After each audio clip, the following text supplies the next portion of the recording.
All right, this is going to be our final, for the time being, sine graph here. And this one has a little something unique that is going to happen to it.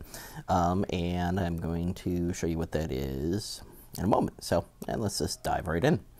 So, here we go. Looking for the amplitude is the first thing that we usually want to do.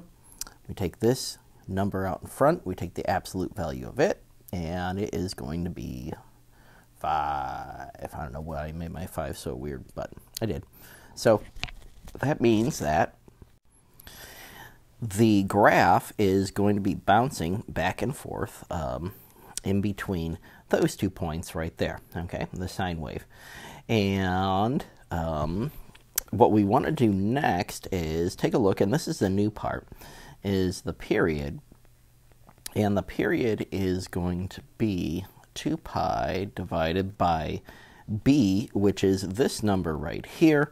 And notice that it's pi this time. And so therefore, that is just going to give us 2. So now we don't have 2 pi as a period, or we don't have pi in the increment at all. And so that means is that the graph is going to start here and then end here.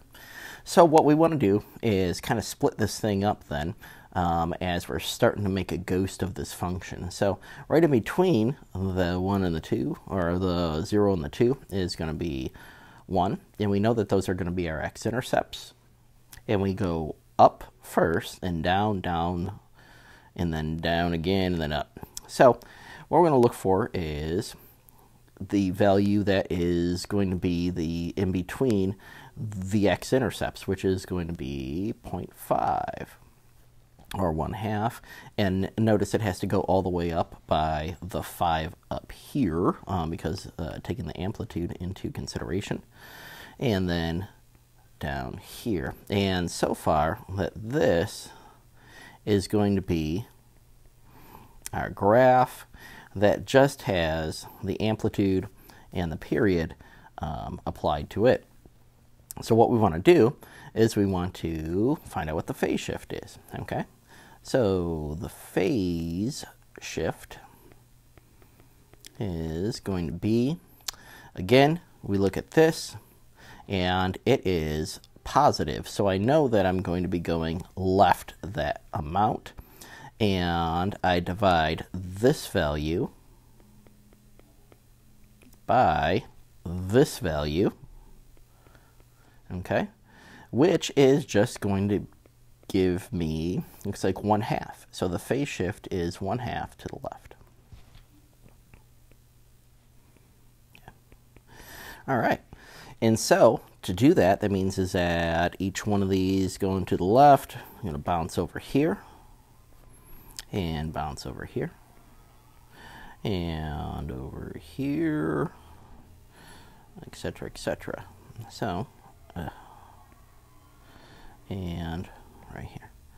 And that is going to give us the really nice one period of our sine graph here. So we can start to use patterns to finish it and ask other questions about it.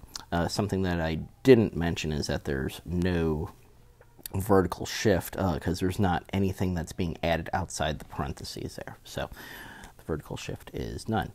So I'm going to clean up the graph, use patterns to finish the thing, and then we're going to fill in the rest. So one moment.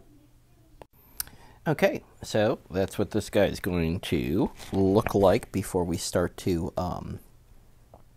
answer the questions out. Again, I just use patterns to finish the rest of the sine wave, making it look real nice, and of course filling in the entire graph there.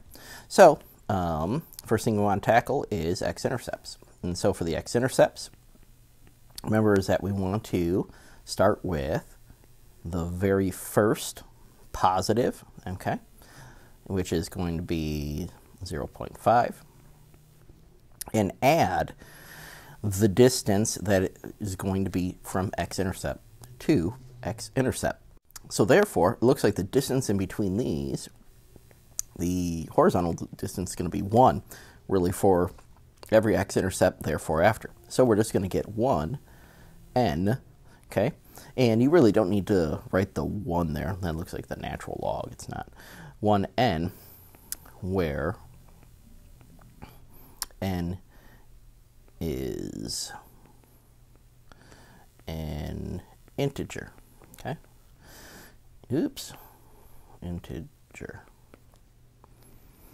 So in this case, we will write over here the findings that we have. Let's go. Okay, where, sorry about that, my computer or my tablet shut off for whatever reason. Let's see, where n is an integer, comma 0, okay? So, that's the x-intercept, and the rest should be on autopilot. Y-intercept, we plug in 0, so I go f of 0 equals 5 sine pi times 0 plus pi over 2. So we know that this is gone because pi times 0 is, well, 0. And so we got the sine of pi over 2. Sine of pi over 2 we know is going to be 1. So we got 5 times 1, which is going to be 0, 5. And it looks like that is correct as well. The domain, unless we attach them to a word problem, is going to be negative infinity to a positive infinity. And the range is going to be the distance, I shouldn't say the distance, but all the values bouncing back in between a -5, including -5, to +5, and including it. So that's our last example of sine, and catch you in a future video.